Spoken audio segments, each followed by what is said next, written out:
விடயங்கள் முன்பு தருக. இங்க நான் பல விடயங்களை பற்றி கதைக்க போறேன். கட்டாயம் நோட் எடுத்து வச்சு கொள்ளுங்க. அதுதான் நிதிப்பிரமாண 135 கீழ் அரசாங்கத்தினுடைய கடமைகளை கையளிக்கின்ற விடயம். அரசாங்க உத்தியோகத்தருடைய கடமைகளை கையளிக்கின்ற விடயம். இந்த கையளிப்பை நாங்க சொல்லுவோம் அதிகார கையளிப்பு அப்படின்னு சொல்லுவோம். அதிகார கையளிப்பு அப்படின்னு சொல்லுவோம்.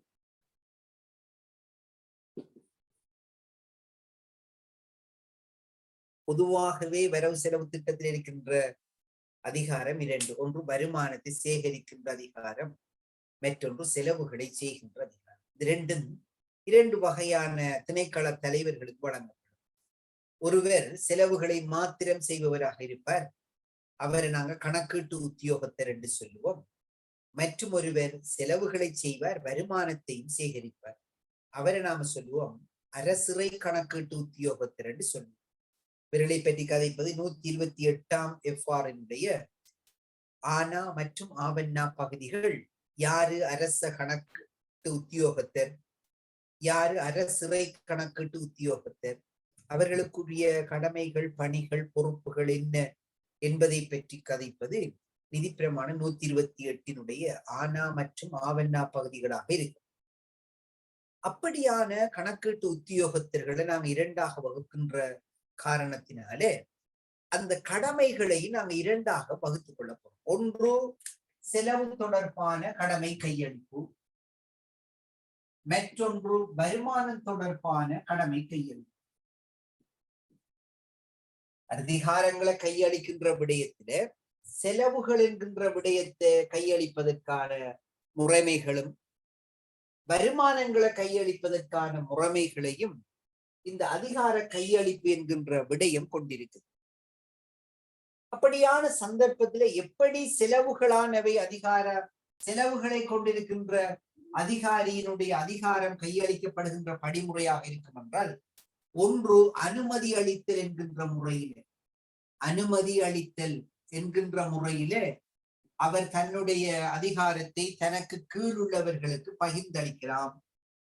அங்கீகாரம் வழங்குதல் என்கின்ற அடிப்படையில், அங்கீகாரம் அளித்தல் என்கின்ற அடிப்படையில அவர் அதிகாரங்களை கையளிக்கலாம். அத்தாட்சிப்படுத்தல் என்கின்ற அடிப்படையில அவர் அதிகாரங்களை கையளிக்கலாம். கொடுப்பனவு செய்தல் என்கின்ற அடிப்படையில அவர் அதிகாரங்களை கையளிக்கிறார். நிதிப்பிரமாணம் 136, 137, 138, 139 ஆகிய நிதிப்பிரமாணங்கள் இந்த செலவுகளை கையளிக்கின்ற செலவுகள் தொடர்பான அதிகாரங்களை கையளிக்கின்ற படிமுறைகளை சொல்லும். அனுமதி அளித்தல், அங்கீகாரம் அளித்தல், அத்தாட்சிப்படுத்தல், கொடுப்பனவு செய்தல் என்கின்ற 4 முறைகளினூடாக, 4 படிமுறைகளினூடாக செலவுகளானவை திணைக்கள தலைவருக்குரிய அதிகாரமானது கையளிக்கப்படலாம் என்று சொல்லி. அதுபோல வருமானங்களாக இருந்தால் அத்தகைய அரசிறை கணக்கீட்டு உத்தியோகத்தர் அவருக்குறித்தான அதிகாரங்களை தனக்கு கீழ் இருக்கக்கூடிய அதிகாரிகளுக்கு கையளிப்பதற்கு 3 முறைகளை பின்பற்றுவார். அதுதான் மதிப்பீடு செய்தல் என்கின்ற ஒரு முறை. அப்ப வருமானங்களாக இருந்தால் வருமானம் தொடர்பான அதிகார கையளிப்புகளானவை கையளிக்கப்படுவதற்கான படிமுறைகள் 3 காணப்படுகின்றன. ஒன்று மதிப்பீடு செய்தல் என்கின்ற ஒரு முறை, 2 சேகரித்தல் என்கின்ற முறை, 3 ஏற்றல் என்கின்ற முறை. நிதிப்பிரமாணம் 142 மதிப்பீடு செய்தல், சேகரித்தல், ஏற்றல் போன்ற விடயங்கள் விபரமாக சொல்லப்படும். எனவே ஒரு அதிகாரம் என்பது திணைக்கள தலைவர் குறித்தான அந்த அத்தாரிட்டிய, அந்த பவரை அவர் டெலிகேட் பண்றது, டெலிகேஷன் ஆஃப் பவர் நாங்க சொல்றோம். அப்படியான அதிகார கையளிப்பு வருமானங்களாக இருக்கின்ற போது 3 படிமுறைகள் ஊடாகவும், செலவுகளாக இருக்கின்ற போது 4 படிமுறைகள் ஊடாகவும் அவை மேற்கொள்ளப்படும். கடந்த அபிவிருத்தி உத்தியோகத்தர் கடைசியாக சென்ற கவர்மெண்ட்ல நடந்த அபிவிருத்தி உத்தியோகத்திற்கான பரீட்சையில இதை கேட்டிருந்தாங்க. வருமான தொடர்பான அதிகார கையளிப்பானது கையளிக்கப்படுகின்ற படிமுறைகள் 3 குறிப்பிடுக அப்படின்னு கேட்டிருந்தாங்க. நான் இப்ப அதை தவிர்த்து அதையும் சொல்லி தந்துட்டேன். இப்ப இதுக்குள்ள வரக்கூடிய இந்த அத்தாட்சிப்படுத்துகின்ற உத்தியோகத்தினுடைய கடமைகள்ல 3 இந்த மொடியுள்ள கேட்டிருக்கேன். அடுத்த மொடியுள்ள கொடுப்பனவு செய்கின்ற உத்தியோகத்தருடைய கடமைகளை கேட்டிருக்கேன்.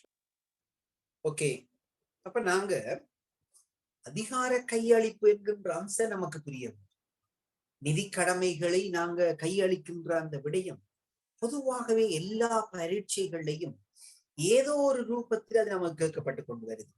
அதிகார கையளிப்புல செலவுகள், அதிகார கையளிப்புக்கான படிமுறைகள் என்ன, வருமானங்கள் தொடர்பான அதிகார கையளிப்புகள் என்ன. நாங்க இப்ப அலுவலகங்கள்ல வேலை செய்த உத்தியோகத்தர்கள், பாடசாலைகளை வேலை செய்கின்ற உத்தியோகத்தர்கள் நமக்கு தெரிஞ்சிருக்க வேண்டிய விஷயம். அதிகார கையளிப்பு என்பது என்ன?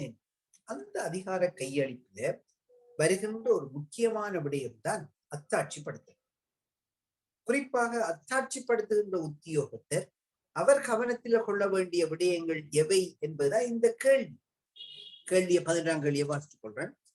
நிதி பிரமாணம் 135 கீழ் அரச செலவுகளின் நிதி கட்டுப்பாட்டு கடமைகளினை கையளிக்கப்படுகின்ற சந்தர்ப்பங்களில் அத்தாட்சிப்படுத்தும் உத்தியோகத்தர் கவனத்தில் கொள்ள வேண்டிய 3 விடயங்களை தருக.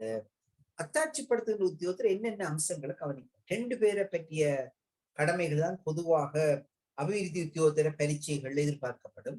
அதில் ஒன்று அத்தாட்சிப்படுத்தும் உத்தியோகத்தருடைய கடமைகளை கேட்பது, மற்றொன்று கொடுப்பனவு செய்கின்ற உத்தியோகத்தருடைய கடமைகளை பற்றி கேட்பது. இந்த 2 பேரின் கடமைகளையும் நாங்க விளங்கியிருந்தோம்னால் நாங்க அப்படியான கேள்வி வருகின்ற போது இலகுவாக விடை சொல்லக்கூடிய வாய்ப்பு நமக்கு அது ஏற்படுத்தும்.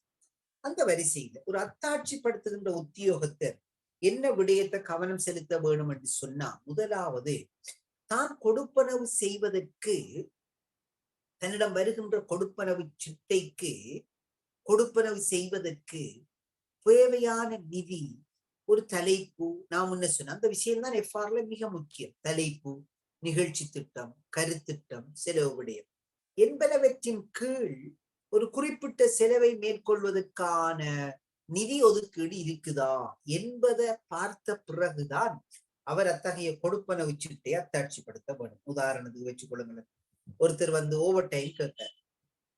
பேங்க்ல காசு இருக்கும், ஆனா சொல்லுவாங்க அலோகேஷன் இல்லை, அப்ப பேமெண்ட் செய்யலாம் அப்படின்னு சொல்லுவாங்க. அப்ப அதை யாரு சொல்றது? சர்டிஃபைங் ஆபீசர், அத்தாட்சிப்படுத்தும். அப்ப அங்க என்ன இல்லை? ஒதுக்கீடு இல்லை. எங்க ஒதுக்கீடு இல்லை? அந்த அமைச்சு அண்டா தலைப்பு கீழே, அவங்களோட நிகழ்ச்சி திட்டத்துக்கு கீழே, அவங்களோட கருத்திட்டங்களுக்கு உள்ள, அவங்களுடைய செலவு விடயங்களுக்குள்ள நிதி ஒதுக்கீடு இல்லை.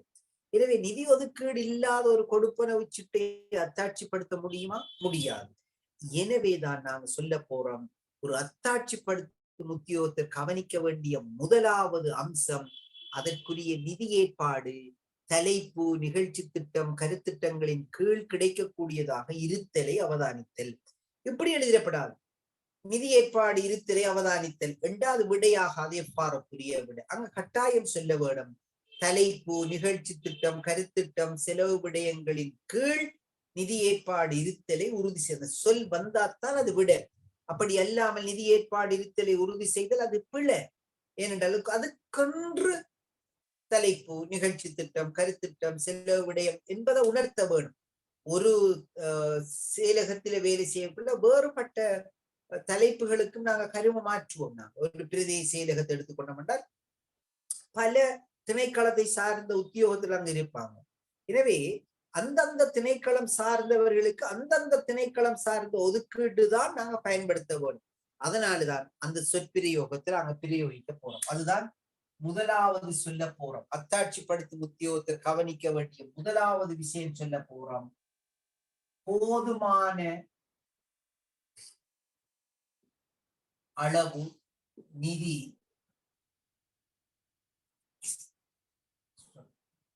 தலைப்பு, நிகழ்ச்சி திட்டம்,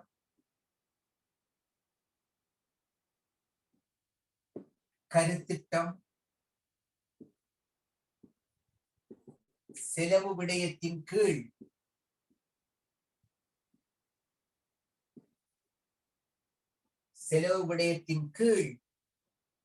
இருத்தலை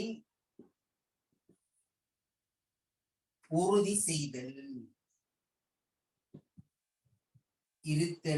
செய்தல்.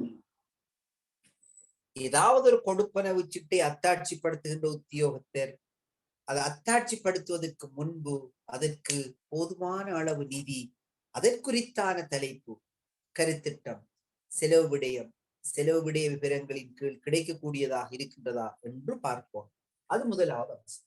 இரண்டாவது, அப்படி அத்தாட்சிப்படுத்துவதனால் அது ஒரு மிகையை ஏற்படுத்தி விடக் கூடாது. உதாரணத்துக்கு 10,000 ரூபாய் ஒதுக்கீடு இருக்கின்ற போது